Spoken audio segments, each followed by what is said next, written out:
It's time to bottle and keg my Hobgoblin clone beer. Now, the beer has sat in primary for 5 days and in secondary for a further 10 days. 2 days ago, I did some beer findings. Now, this is something I haven't done before, so I'm keen to see what effect this has on my end product. I want to see if this really improves the clarity. Lots of people say it does. Everything's sanitised. I'm ready to go. Everything's sanitised and ready to go. 2 5-litre mini kegs, 18 bottles. As you can see, the beer itself looks very dark. When it's bottled, it actually turns out a lot lighter. It's more of a ruby red colour. My bottling bucket's in place. Everything should be done in the next 40 minutes. Transferring from my secondary fermenter to my bottling bucket.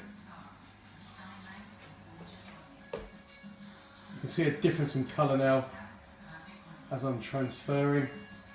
It's a lot lighter than what it initially looked like. Currently boiling up 50 grams of brewing sugar in a pint and a half of water to prime my bottles and kegs. So far so good. Clarity looks great. I'd like to say I'm looking forward to bottling. I'm really not. Secondary's now into my bottling bucket and I'm all ready to go.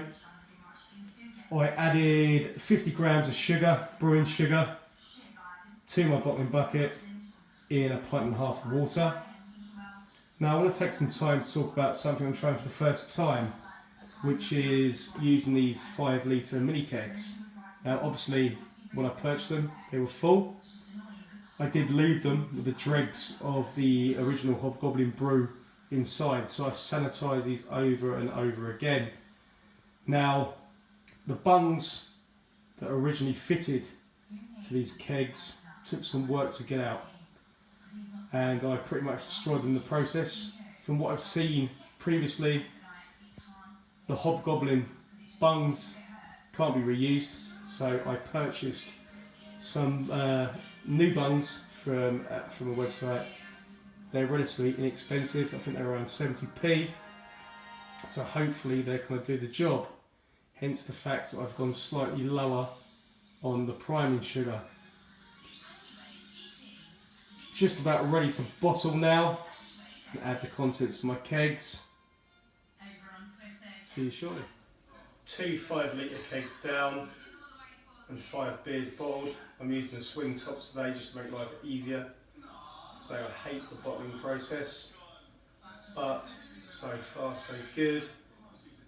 Hopefully these will all turn out to be a great drink.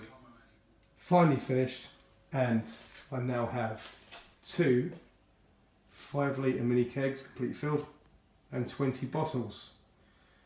Had to cap 8, but that didn't seem such a chore. If you look at the bottom of my secondary fermenter, you'll notice quite a bit of sediment that's still laying dormant in the bottom.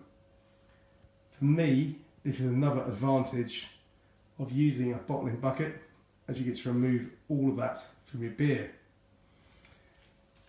The colour looks great and it definitely resembles a Hobgoblin beer. It's a lovely ruby red. Here's a clear bottle, and it definitely resembles the beer I'm trying to create. It's about 6%. I've had a cheeky taste and I'm happy. So far so good.